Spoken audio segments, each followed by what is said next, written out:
നമ്മൾ മാനുഫാക്ചറിങ് ടെക്നോളജിയുടെ രണ്ടാമത്തെ മൊഡ്യൂളിൽ പ്രധാനമായിട്ടും പഠിക്കുന്ന കാര്യങ്ങളാണ് ഈ ഒരു വീഡിയോയിലൂടെ നമ്മൾ ജസ്റ്റ് ഒന്ന് ഡിസ്കസ് ചെയ്യാൻ വേണ്ടി പോകുന്നത്.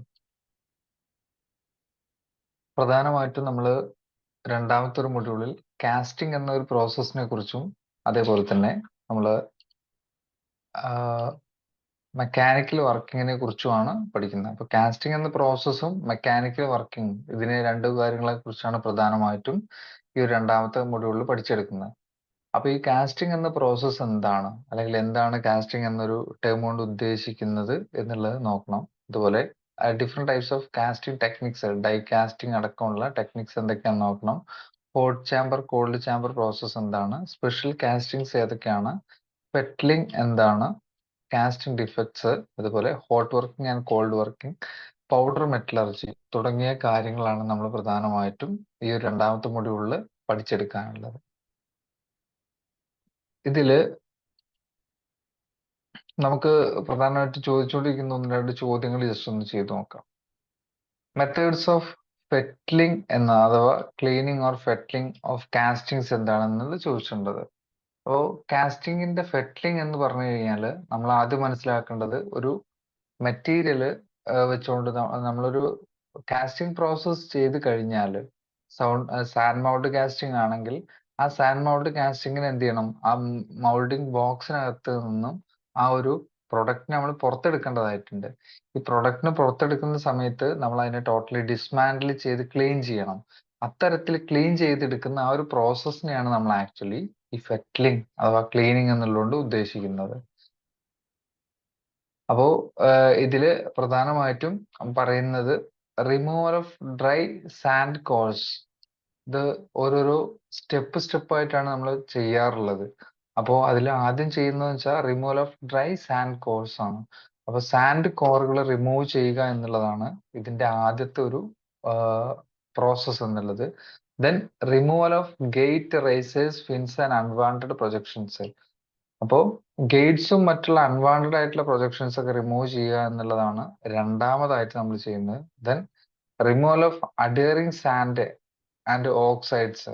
അപ്പൊ അതിന്റെ ടോട്ടൽ ഒരു സർഫസ് ക്ലീനിങ് പ്രോസസ് ആണ് നമ്മൾ മൂന്നാമതായിട്ട് ചെയ്യുന്നത്. അപ്പൊ ഇത്തരത്തിൽ വ്യത്യസ്തങ്ങളായിട്ടുള്ള സ്റ്റെപ്പിലൂടെ വേണം നമ്മൾ ഫെറ്റ്ലിംഗ് എന്നൊരു പ്രൊസീജിയർ ചെയ്യാൻ വേണ്ടിയിട്ട്. അപ്പൊ ആദ്യം സാൻഡ് കോഴ്സ് ഒക്കെ റിമൂവ് ചെയ്യുക, ദെൻ ഗേറ്റ്സും കാര്യങ്ങളും റേസേഴ്സ് ഒക്കെ അൺവാണ്ടഡ് പ്രൊജക്ഷൻസ് ഒക്കെ റിമൂവ് ചെയ്യുക, ദെൻ അതിന്റെ സർഫസ് ക്ലീനിങ് ആണ് പ്രധാനമായിട്ടും ചെയ്യുന്നത്. ഈ ഡ്രൈ സാൻഡ് കോഴ്സ് ചെയ്യുന്ന സമയത്ത് നമ്മൾ ആ ഒരു എന്താ ചെയ്യുന്നത്, rapping the hammer is usually done to remove moulding. അപ്പൊ ആ ഒരു മൗൾഡിങ് നമ്മൾ എന്ത് ചെയ്യാണ്, ആ ഒരു മൗൾഡിങ് ബോക്സ് പൊളിച്ച് സെപ്പറേറ്റ് ചെയ്യുകയാണ് ആക്ച്വലി ചെയ്യുന്നത്. അതിൽ തന്നെ രണ്ടാമതായിട്ട് നമ്മൾ ചെയ്യുന്നത്, ഇപ്പൊ first removal of dry sand cores ആണെങ്കിൽ രണ്ടാമതായിട്ട് ചെയ്യുന്നത് റിമൂവൽ ഓഫ് ഗേറ്റ്സ് ആണ്. അപ്പൊ നമ്മളൊരു ഗേറ്റ്സും അതിന്റെ അസംബ്ലി അല്ലെങ്കിൽ അതിന്റെ എലമെന്റ്സും കാര്യങ്ങളെല്ലാം നമ്മൾ പഠിച്ചെടുക്കുന്നുണ്ട്. അപ്പൊ ഗേറ്റ്സും മറ്റു കാര്യങ്ങളൊക്കെ നമ്മൾ സെപ്പറേറ്റ് ചെയ്തെടുക്കണമെങ്കിൽ ഡിഫറെന്റ് ആയിട്ടുള്ള മെത്തേഡ്സിലൂടെയാണ് അത് ചെയ്യാറുള്ളത്. അപ്പോൾ ഇത്തരത്തിൽ ഡിഫറെന്റ് മെത്തേഡ്സ് എന്തൊക്കെയാണെന്ന് വെച്ചാൽ ചിപ്പിംഗ്, ഷിയറിംഗ്, ഫ്ലോഗിംഗ്, സോയിങ്, ഗ്രൈൻഡിങ് തുടങ്ങിയ പ്രോസസ്സുകളാണ്. അപ്പൊ നമ്മൾ ചില കാര്യങ്ങൾ കട്ട് ചെയ്തെടുക്കാൻ വേണ്ടിയിട്ട് ചിപ്പിംഗ് ഹാമർ ഒക്കെ വെച്ചുകൊണ്ട് ചിപ്പ് ചെയ്തെടുക്കേണ്ടതായിട്ട് വരും. അതല്ല ചില കേസിൽ എന്ത് ചെയ്യേണ്ടി വെച്ചാൽ കട്ട് ചെയ്ത് തന്നെ എടുക്കേണ്ടതായിട്ട് വരും. അതാണ് നമ്മൾ ഷിയറിംഗ് എന്നുള്ളത് ഉദ്ദേശിക്കുന്നത്. അതുപോലെ ഫ്ലോഗിംഗ്, സോയിങ്, ഗ്രൈൻഡിങ് തുടങ്ങിയ സംഭവങ്ങൾ എന്ന് വെച്ച് കഴിഞ്ഞാൽ നമ്മൾ ആ ഒരു ഗേറ്റ് അസംബ്ലി അല്ലെങ്കിൽ ഗേറ്റിംഗ് സിസ്റ്റത്തിന്റെ ഭാഗങ്ങളെ സെപ്പറേറ്റ് ചെയ്യാൻ വേണ്ടി യൂസ് ചെയ്യുന്ന ഡിഫറെന്റ് പ്രോസസ് ആണ് പറഞ്ഞിരിക്കുന്നത് ഓരോന്നും എന്ന് തന്നെ മനസ്സിലാക്കാം. മെഷീനിങ് ആണെങ്കിലും ഫ്ലെയിം കട്ടിംഗ് ആണെങ്കിലും തുടങ്ങിയ കാര്യങ്ങളെല്ലാം ഇതും തന്നെയാണ് നമ്മളുടെ ആ ഒരു മൗൾഡിനെ അല്ലെങ്കിൽ ആ സാൻഡ് മൗൾഡ് ചെയ്തെടുത്തതിന് സെപ്പറേറ്റ് ചെയ്യാൻ വേണ്ടി നമ്മൾ യൂസ് ചെയ്യുന്ന സംഭവങ്ങളാണ്. അപ്പൊ ഇനി removal of adhering sand and metal oxides, നമ്മൾ അതിന്റെ ആ ഒരു സർഫസ് ക്ലീനിങ് മെത്തേഡ് ആണ് പറഞ്ഞിട്ടുള്ളത്. സർഫസ് ക്ലീൻ ചെയ്യണമെങ്കിൽ ഒന്നുകിൽ ഹാൻഡ് മെത്തേഡ് ഉണ്ട്, അതല്ലെങ്കിൽ മെക്കാനിക്കൽ മെത്തേഡ്സും വരുന്നുണ്ട്. ഹാൻഡ് മെത്തേഡ് ആകുമ്പോൾ നമ്മൾ മാനുവലി ചെയ്ത് ക്ലീൻ ചെയ്തെടുക്കുന്നതാണ്. അതല്ല മെക്കാനിക്കൽ മെത്തേഡ്സ് ആകുമ്പോൾ നമ്മൾ അതിന്റെ with the help of any equipments ആയിരിക്കും എന്നുള്ളതാണ് വ്യത്യാസം വരുന്നത്. Which are the different cold working operations. നമ്മൾ മെക്കാനിക്കൽ വർക്കിങ്ങിന്റെ കേസിൽ പ്രധാനമായിട്ടും പറയുന്ന രണ്ട് വർക്കിംഗ് ആണ്. ഒന്ന് ഹോട്ട് വർക്കിംഗ് ഓപ്പറേഷനും ഒരെണ്ണം കോൾഡ് വർക്കിംഗ് ഓപ്പറേഷനും. ഈ ഹോട്ട് വർക്കിങ്ങിന്റെ കേസിലാണെങ്കിൽ നമ്മൾ പറയുന്നത് റീക്രിസ്റ്റലൈസേഷൻ ടെമ്പറേച്ചറിന് എബോവ് ആയിരിക്കണം ആ വർക്കിംഗ് എന്നുള്ളതാണ്. ഇനി അതല്ല കോൾഡ് വർക്കിംഗ് ആണ് പറയുന്നതെങ്കിൽ ബിലോ ആയിരിക്കണം എന്നുള്ളതാണ്. അപ്പോൾ പ്രധാനമായിട്ടും വരുന്ന അഞ്ചോളം ഓപ്പറേഷൻസ് വരുന്നുണ്ട്. ഈ 5 കറക്റ്റ് ആയിട്ട് പേര് തന്നെ പഠിച്ചു വെക്കണം. ഡ്രോയിങ് ഉണ്ട്, ബെൻഡിങ് ഉണ്ട്, സ്ക്വീസിങ് ഉണ്ട്, ഷിയറിംഗ് ഉണ്ട്, എക്സ്ട്രൂഷൻ ഉണ്ട്. അപ്പൊ ഈ പ്രധാനപ്പെട്ട കോൾഡ് വർക്കിംഗ് ഓപ്പറേഷൻസ് ഏതൊക്കെയാണ് എന്നുള്ളത് കറക്റ്റ് ആയിട്ട് പേര് എഴുതി തന്നെ പഠിക്കണം. ആ ഒരു പേരിലൂടെ വേണം നമുക്ക് ഇതിന്റെ കാര്യങ്ങൾ മനസ്സിലാക്കാൻ. അപ്പൊ ഈ ഓരോ പേരിലുണ്ട് എന്തെന്ന്. ഇപ്പൊ ഡ്രോയിങ് എന്നൊരു പേരെടുത്തു കഴിഞ്ഞാൽ അതിന് ഒരു ഷേപ്പിൽ നിന്ന് അതിന്റെ ക്രോസ് സെക്ഷണൽ റേഞ്ച് മാറ്റുക എന്നുള്ളതാണ് ആ ഡ്രോയിങ്ങിലൂടെ നമ്മൾ ചെയ്യുന്നത്. ഇപ്പോൾ വയർ ഡ്രോയിങ്ങിന്റെ കേസിൽ ഇപ്പൊ തിക്കൻഡ് ആയിട്ടുള്ള ഒരു മെറ്റീരിയലിനെ നമ്മൾ അതിനെ ഒരു വയർ ഷേപ്പിലേക്ക് മാറ്റിയെടുക്കുന്നതാണ് വയർ ഡ്രോയിങ്ങിലൂടെ ചെയ്യുന്നത്. അപ്പൊ അതിന്റെ ക്രോസ് സെക്ഷൻ മാറ്റി അതിനെ മറ്റൊരു ഷേപ്പിലേക്ക് മാറ്റുന്നതിനെയാണ് നമ്മൾ ഡ്രോയിങ് എന്ന ഓപ്പറേഷനിലൂടെ ഉദ്ദേശിക്കുന്നത്. അതുപോലെ ബെൻഡിങ് എന്ന് പറഞ്ഞു കഴിഞ്ഞാലും അതിന്റെ ഒരു ഷേപ്പിൽ നിന്ന് അതിനെ ബെൻഡ് ചെയ്ത് മറ്റൊരു ഷേപ്പിലേക്ക് മാറ്റുന്നതാണ്. സ്ക്വീസിങ് ആണെങ്കിലും ഈ പറഞ്ഞ പോലെ തന്നെ മറ്റ് ഇത്തരം ടെക്സ്റ്റൈൽ മെറ്റീരിയൽസിന്റെ കേസിൽ നമ്മൾ എന്ത് ചെയ്യണം, ഒരു ഡൈസിന്റെയും പഞ്ചിന്റെ ഒക്കെ ഹെൽപ്പോട് കൂടി നമ്മൾ ചെയ്യുന്ന ഓപ്പറേഷൻ ആണ് സ്ക്വീസിങ് എന്നുള്ളതുകൊണ്ട് ഉദ്ദേശിക്കുന്നത്. അതുപോലെ തന്നെ ഷിയറിംഗ് വരുന്നുണ്ട്, കോൾഡ് എക്സ്ട്രൂഷൻ വരുന്നുണ്ട്. അപ്പൊ ഈ ഷിയറിംഗിന്റെ കേസിലാണെങ്കിലും നമ്മൾ എന്ത് തന്നെയാണ് ചെയ്യുന്നത്, അതിനെ കട്ട് ചെയ്തെടുക്കുന്ന പോലെ അല്ലെ, അതിനെ ഒരു ഫോമിൽ നിന്ന് മറ്റൊരു ഫോമിലേക്ക് ഒറ്റ കട്ട് ചെയ്തെടുക്കുന്ന അത്തരം പ്രോസസ്സിങ്ങിനെയാണ് നമ്മൾ ഷിയറിംഗ് എന്നുള്ളതുകൊണ്ട് ഉദ്ദേശിക്കുന്നത്. അപ്പൊ അതിൽ ട്രിമ്മിങ് വരുന്നുണ്ട്, പഞ്ചിങ് വരുന്നുണ്ട്, ബ്ലാങ്കിങ് വരുന്നുണ്ട്, തുടങ്ങിയ ഒരുപാട് കാര്യങ്ങൾ. അപ്പൊ അതിനകത്തൊരു അഡീഷണൽ ഒരു ചേഞ്ച് നിർബന്ധമാണ് ഈ ഷിയറിംഗ് ഓപ്പറേഷനിൽ. അപ്പോൾ അതുപോലെ തന്നെ പ്രധാനപ്പെട്ടതാണ് കോൾഡ് എക്സ്ട്രൂഷൻ. അതും നമ്മളൊരു എക്സ്റ്റേണൽ ലോഡിന്റെ പ്രഷറോട് കൂടി അവർ എക്സ്ട്രൂഡ് ചെയ്തെടുക്കുക അല്ലെ, ഒരു ഷേപ്പിൽ നിന്ന് മറ്റൊരു ഫോമിലേക്ക് ഒരു പ്രഷറോട് കൂടി എക്സ്ട്രൂഡ് ചെയ്തെടുക്കുന്നതിനാണ് കോൾഡ് എക്സ്ട്രൂഷൻ എന്നും പറയാറുള്ളത്. അപ്പൊ ഇത്തരത്തിൽ കോൾഡ് വർക്കിംഗ് ഓപ്പറേഷൻസ് എന്താണ്, അതിന്റെ ടൈപ്സ് ഏതൊക്കെയാണ്, അല്ലെങ്കിൽ അതിന്റെ ഓപ്പറേഷൻസ് ഏതൊക്കെയാണെന്ന് കറക്റ്റ് പഠിച്ചു വെക്കണം. അപ്പോൾ കോൾഡ് വർക്കിംഗ് പഠിക്കുന്ന പോലെ തന്നെ ഹോട്ട് വർക്കിംഗ് എന്താണ് എന്നുള്ളത് നമ്മൾ നിർബന്ധമായിട്ടും അറിഞ്ഞിരിക്കേണ്ടതാണ്.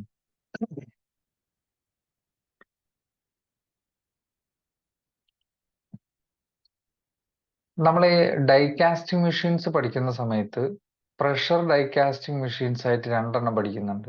ഗൂസ് നെക്ക് ടൈപ്പും സബ്മേർജ്ഡ് പ്ലഞ്ചർ ടൈപ്പും.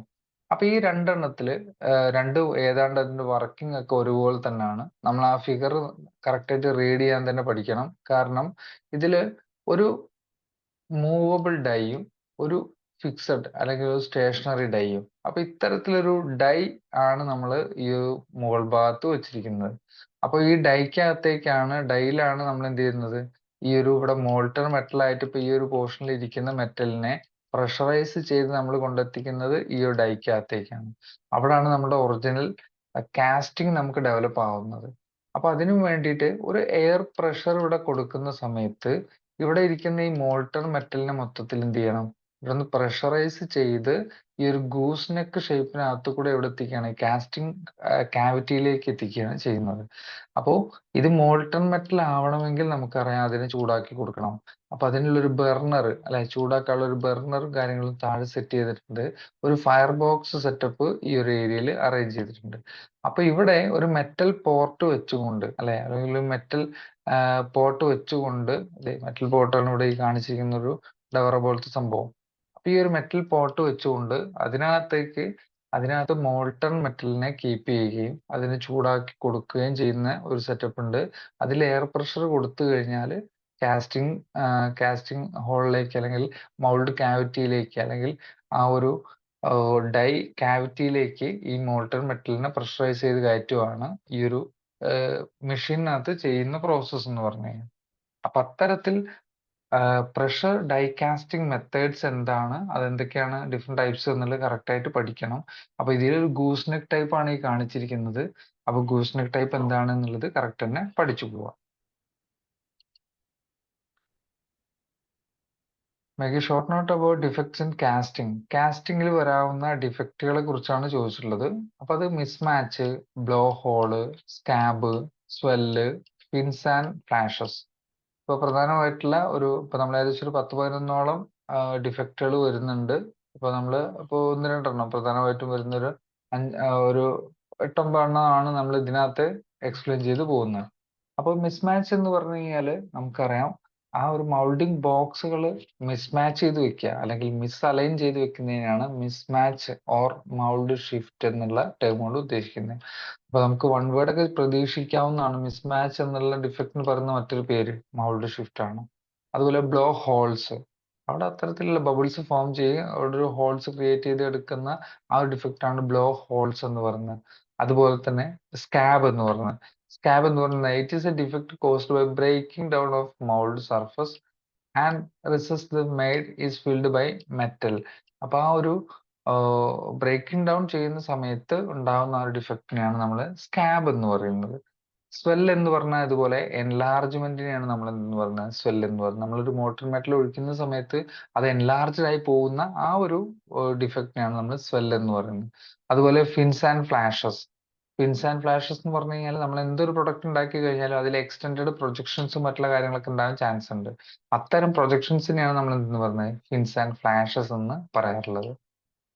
ദെൻ ഷ്രിങ്കേജ്, അല്ലെ, ചുരുങ്ങി പോകാനുള്ള ചാൻസ് ഉണ്ട്. അപ്പൊ അത്തരത്തിൽ ചുരുങ്ങി പോകുന്ന ആ ഒരു പ്രോപ്പർട്ടി ആണത്, അല്ലെങ്കിൽ ആ ഒരു ഡിഫക്റ്റ് ആണത്. ഇൻക്ലൂഷൻസ്, മറ്റു ഫോറിൻ മെറ്റീരിയൽസിന്റെ പ്രസൻസ് കാണുന്നതിനാണ് നമ്മൾ ഇൻക്ലൂഷൻസ് എന്ന് പറയുന്നത്. അപ്പൊ നമ്മൾ റോഡിലൂടെ പോകുന്ന സമയത്ത് പെട്രോളോ മറ്റോ ഓയിൽസോ ആ റോഡിനകത്ത് തുള്ളി വീണ് പോയിട്ടുണ്ടെങ്കിൽ അത് ഒരു മഴവില്ല് വിരിഞ്ഞ പോലെ കാണുന്നുണ്ട്.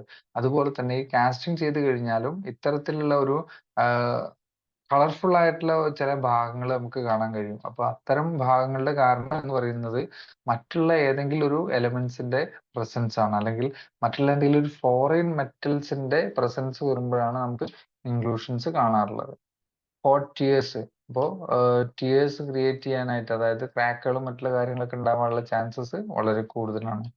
ഗ്യാസ് പോറോസിറ്റി, അപ്പൊ ഗ്യാസസ് എസ്കേപ്പ് ആയി പോയിട്ടുള്ള ഹോൾസും മറ്റുള്ള കാര്യങ്ങളൊക്കെ ഈ ഒരു കാസ്റ്റിങ്ങിനകത്ത് ഉണ്ടാവാനും ചാൻസ് കൂടുതലാണ്. അപ്പൊ അക്കാര്യങ്ങളും കറക്റ്റ് ആയിട്ട് എഴുതാൻ വേണ്ടി പഠിക്കുക. ദെൻ മിശ്രൺ വാർപ്പേജ്, അപ്പോൾ നമ്മൾ ഏകദേശം 11ഓളം ഡിഫക്റ്റുകളെ കുറിച്ച് സംസാരിക്കണ്ടായി. ഇതിൽ മിനിമം ഒരു 7 എണ്ണത്തിനെ കുറിച്ചിട്ടെങ്കിലും എല്ലാവരും കറക്റ്റ് ആയിട്ട് പഠിച്ചു വെക്കുക, അത് കറക്റ്റ് ആയിട്ട് എഴുതാൻ വേണ്ടി പഠിക്കുക. അപ്പോ പ്രധാനമായിട്ടും സെക്കൻഡ് മൊഡ്യൂളിൽ ചോദിക്കാവുന്ന ചില ചോദ്യങ്ങളാണ് നമ്മൾ ഇതിനകത്ത് ചോദിച്ചിട്ടുള്ളത്, നമ്മൾ ഡിസ്കസ് ചെയ്ത് പോകുന്നത്. അപ്പൊ ഇതില് നമ്മൾ ഈ പറഞ്ഞത് ഒന്നാമത് ഫസ്റ്റ് ഹാഫ് എന്ന് പറയുന്നത്, ഈ മൊഡ്യൂളിന്റെ ഫസ്റ്റ് ഹാഫ് ആക്ച്വലി കാസ്റ്റിംഗ് ആണ്. സെക്കൻഡ് ഹാഫ് വരുന്നത് മെക്കാനിക്കൽ വർക്കിംഗ് ഓഫ് മെറ്റൽസ് ആണ്. അപ്പൊ ഇത് രണ്ടും കറക്റ്റ് എന്താണ് എന്നുള്ളത് മനസ്സിലാക്കുക. ആ മനസ്സിലാക്കിക്കൊണ്ട് പഠിച്ചു കഴിഞ്ഞാൽ പിന്നെ നമുക്ക് അവിടെ മറന്നു പോകാനുള്ള ഒരു ഓപ്ഷൻ നിലവിലില്ല. അപ്പൊ അതുകൊണ്ട് വൃത്തിയിൽ നല്ല രീതിയിൽ തന്നെ പഠിച്ച് എക്സാം എഴുതാൻ വേണ്ടി ശ്രമിക്കുക.